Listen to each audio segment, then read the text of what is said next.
Hi, Gaye DeRusso with the Majestic Rider. So today I'm going to talk about the hot horse, or the forward horse. Many of you have hot horses out there because somebody, when they started them, rode them quite fast. And some of these horses have lots of energy also, so they have two things that are making them want to go. But they think that when you get on, that's what they're supposed to do because that's how they've always been ridden, is fast. And even if you're pulling on the reins and trying to hold them back, they're used to people doing that too. And they don't know it means anything, so they usually just ignore you and keep plowing down the trail. How do you fix this? Well, it takes some time. The older the horse, the longer it's going to take to fix. And if that horse normally has lots of energy, you're going to make it so it's more manageable. But that's actually the horse. That's also, like the personality. You can't change their personality, although you can improve things. So it may always be a little bit hot, but you can always make it a little bit better. So with that horses, when I first get them, first I go in the arena and I want to make sure they know all the cues. And the first thing I'm going to do with them is just have them stand still when I get on the mounting block.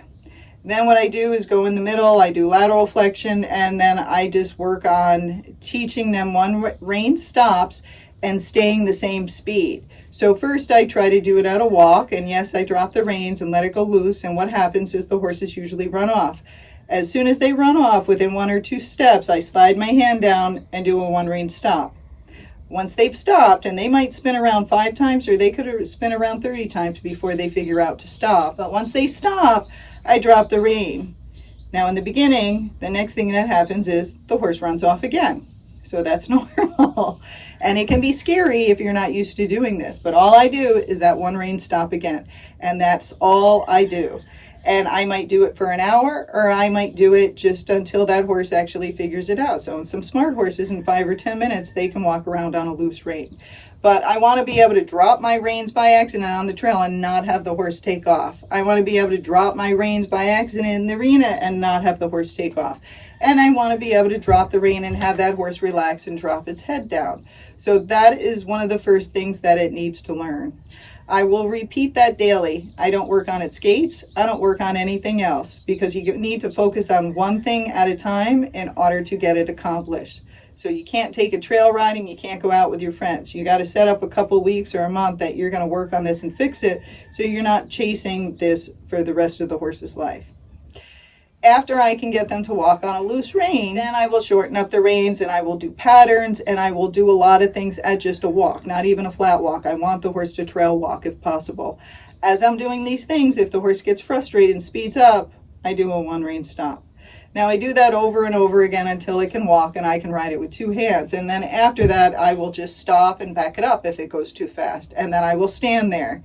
It's very important that once you stop that horse, doing the one rein stops or the 2 rein stop, that you let that horse sit, settle there, and just relax. They're used to people going, so they're always like this, like, let's go, let's go, let's go, let's go. So to fix that mindset, you have to do a lot of walking and a lot of just standing. Now you can play on your phone, whatever you need to do as long as that horse is standing, but you want to give it plenty of time to just stand and relax. Once I get that accomplished and I'm making patterns and I'm just walking around that arena and that horse is not tense anymore, that's when I start to work on just its flat walk. And when I work on the flat walk, if it speeds up too much, you have a couple of choices. You can do the one rein stop again, but be careful with the walking horses because they're very wobbly. So you got to sit back and look up. Don't look down and lean forward or they might cross their legs and trip. So what I do is either a one rein stop or I just half halt on the rein and slow them down. What you're trying to get the horse to learn is that when I put you at a speed, you need to stay at that speed.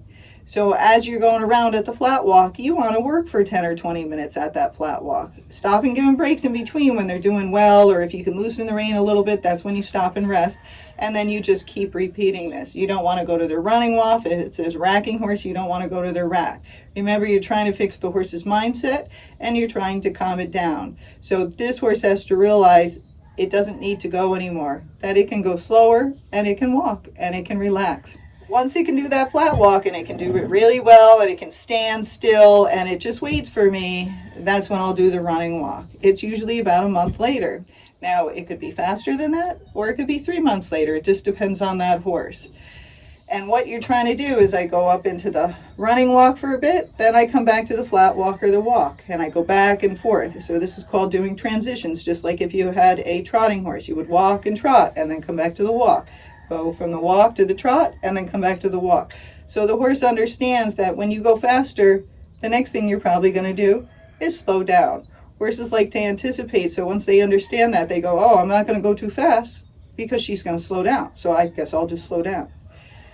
That is a great thing, but it takes time for that to happen, so you have to have patience. The other thing is a lot of these horses were not used to leg pressure. People put leg on them and off they went, and they take their legs off, and that's how they ride them. So the horse doesn't understand when your leg comes off, they're supposed to slow down. Now it depends what you want your horse to do, but I like all my horses that when I bring my energy up and put leg on them, they go. When I take my leg off and sit back and relax, they slow down or they stop. So that way, when we're going down the trail, if I relax, they'll slow down. Or if I'm cantering or working on their gait and I can relax, they'll slow down. And it looks like magic. The horse goes faster, the horse goes slower, and you don't see the rider doing anything. This is how a lot of Western people ride their horses. And I like that idea, but it's up to you how you do it. So that's what I like to do. I like to have my leg on to make them go, so it's very clear, and my legs off to have them stop.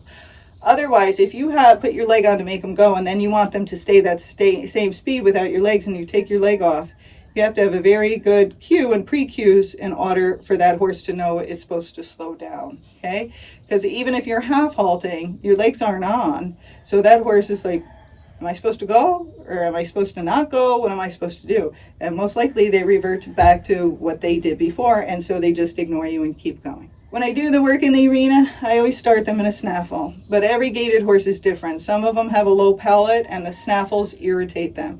So I start in a snaffle and I see how they do. If they do well in a snaffle, that's what I keep them in until I get them totally relaxed. If they're not doing well in a snaffle, I'll usually go to a short shank miler bit. They have room for their tongue, they have a little roller, so it gives the horse something to do, and it usually helps them to relax and settle more. With the snaffle bits, it's working all off their tongue. So you have to be very good with your hands in order to cue that horse and get that horse to listen to you. If you're not very good, then usually a short shank or some kind of curb, but mild until you figure out what you're doing with your hands, is better because it gives the horses pre-cues, which some people don't understand about the shank. But when you pull on the shank, it pushes on the top of their head, which is called the pole. So it helps them to lower their head. Then it pushes underneath the chin with that curb chain, which helps them to tuck. And then it works on their tongue or their bars or their mouth. So it has all these pre-cues telling you, hey, I want you to slow down. I want you to put your head down. So you might not even have to apply much pressure before the horse figures it out and tucks down. Now, when the horse's head is down, it helps it to relax. So a hot horse, you want to make sure you teach that horse how to put its head down. So besides the one rein stop, that's very important. Put the head down. So when it gets amped up, you can ask it to put its head down, and it might not come all the way down, but it'll help you get some control. If their head is sky high up like this and it's inverted, that's going to be much harder to gain control, and the horse usually can yank on the bit harder as well. Now, once I get them going well in the arena, I start riding around the barn, and I do the same thing. I just walk. Every time it tries to take off, I'll do a one rein stop, or I'll stop it and back it up. You kind of have to see where you are, where you can do it, and where you can't, because you don't want any gullies or anything if you're doing a one rein stop, and you don't want them to trip and fall down. So I will just walk around the barn, and then I repeat everything. Once he can walk around the barn really well, then I'll flat walk around the barn, and I'll flat walk, and then I'll do a regular trail walk, and I'll go back and forth, back and forth. Once they can do that real well, then I'll do the flat walk and the running walk and go back and forth doing those transitions, going up and then going down. So going from the flat walk to the running walk, going from the running walk back to the flat walk, going from a flat walk to a rack or a saddle gait if that's what you have in your horse, and then coming back down. So you have to get some gears on your horse to get control. Once they can do that well, then I'll start doing that out on the trail. Now with a hot horse, I don't like to go out there with a snaffle. You can get run away with a snaffle if you're not very good. And you can't always do a one rein stop. Sometimes you just can't. You'll go off a cliff. So I like to have a shank, and I just, depending on the horse, depends on what kind of bit I use. So if the horse is really rooting on the bit, yanking on it, and they're pulling down, I'll usually use a wonder bit because it has a loose ring so they can't grab the bit as much, and it helps to get the horse's head up. The other thing I'll do if they're really pulling on it is I'll slide that bit back and forth, and then when they stop doing it, I stop doing it. So they associate yanking on the bit with something uncomfortable. This.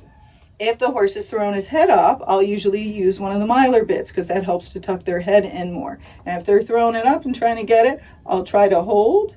And I taught that to them in the arena first. So it's not like I just went out on the trail and think the horse can put his head down. No, I taught him how to put his head down in the arena first, like you see in my other video, and I can send that to you if you haven't seen it.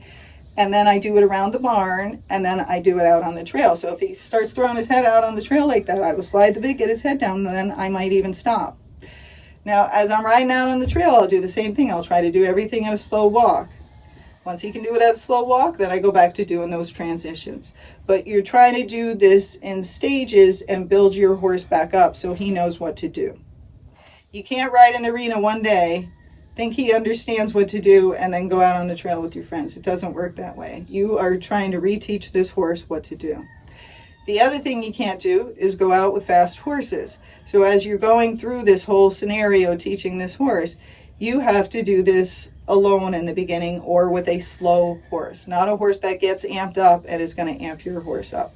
You want something calm that you can work with. Once you can ride alone and once you can ride with calm horses and you can go up and down, then you can start going with horses that are more going. But when you have a hot horse, try never to ride with crazy people who just take off. Try not to ride with people who just hammer it and go super fast the whole time, or it is going to amp your horse back up. Now your horse will be better because you trained it more, so it'll have an idea, but it will amp it back up. Now, that's the hard part because there's horses out there that you can go slow and fast with and don't care. But the really hot horses, if you start flying down the trail, they get amped up and then you just got to deal with consequences because you brought them up to that point. Okay? So you can work them up and down, and over time again, yes, it will get better. But that's who that horse is. Now, other things to know is once you get back on the trail, you can gait. You always want to gait with control. And you can canter, but you always want to canter under control. A hot horse is better to keep slower or on the slower end of fast than to go super fast even though that horse can do it. What some people do is they take those hot horses, they're having fun, they get to a hill and they just let it go. And that horse gallops up that hill as fast as it can, and when it hits the top, it is on fire. And it's like this, where are we going, where are we going, where are we going, where are we going? Okay, let's go that. And they just are on fire running. It's very hard to bring them back down to that, so it's better never to let them get up to that point. Okay? If you have a hot horse, don't just drop the reins and let it run and take off, because it might take you an hour or two to get that horse's brain back. And if you have to go through gates or obstacles or on a single track after that, you just set yourself up for failure or something happening. When that hot horse runs up the hill like that, it brings up its adrenaline. Your hot horse already has enough adrenaline, so when you bring it up even more, it becomes on fire. And that's a big mistake that a lot of people make. I've had a lot of hot horses. I've fixed a lot of hot horses for clients, but I always tell them, keep it calm. Don't go galloping and being nuts, or this is not the horse for you. So that's how I work with hot horses. I take my time. I do a lot of walking. I try to ride with slower people. And I try to give the horse jobs to do out on the trail and give and take with your hands. The other thing to know is don't be holding them the entire time. If you just keep pulling on that horse the entire time, they want to get away from you. They will start to push on pressure. So you want to half halt. You want to take and give. Take and give. You want to breathe. And maybe do that every 5 steps.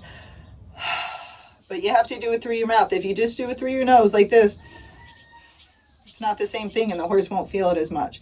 You want to stay relaxed. And so you want to keep talking to yourself. I need to relax my body. He's getting amped up. Don't grip with my legs. Don't grip with my seat. Stay relaxed. Don't grip with your legs. Relax. Keep half halting and give them jobs to do. Give them a serpentine. Leg yield them back and forth. Walk, stop. Walk, stop. But what you don't want to usually do is back up, especially if you're with other people and they're leaving. If you stop, back your horse up, the horse is like, what the heck is wrong with you? I'm going to get killed. I need to speed up and catch up with him. So it usually makes it worse. Some horses will respond to circles, others won't. But when you make that circle, it usually works well in the arena, but out on the trail, you're making the circle and then you're heading for home again. They want to speed up. So the same thing happens as you turn away from the barn or back going the other way on the trail. They'll slow down, and then as soon as you turn back, they speed up. So I haven't found that to work as well. If your horse is fine, it's just speeding up going towards home, that's a barn sour problem. And so you can see my barn sour videos, but that's why I tie the horses up and always work them when I get back to the barn to make it not such a pleasant place to be and not something they want to rush back to get more work. Okay. So keep all of that in mind if you have a hot horse or you're looking at one. They are not easy horses. It's much easier to push a horse and make it to go forward than to be half halting, relaxing, and trying to get a hot horse to calm down. And again, many people have ridden so many of these horses fast everywhere, uphill, downhill, straight on the flat, that these horses just don't know how to walk. So if you want your horse to walk, you want it to walk downhill, you want it to walk uphill, you want it to walk on the flat, you want it to be on a loose rein at sometimes, you're going to have to take a step back and do some retraining with your horse. Otherwise, send it to a trainer. We need money, and have the trainer fix that for you, and then learn what you're supposed to do. Learn how they got it, so if it goes away in time, you know how to get it back or to put that horse back in training and have them rebooted and fix it again. All right, I hope that helped you with your hot horses, but remember, it all takes time, patience, and training to get a good horse.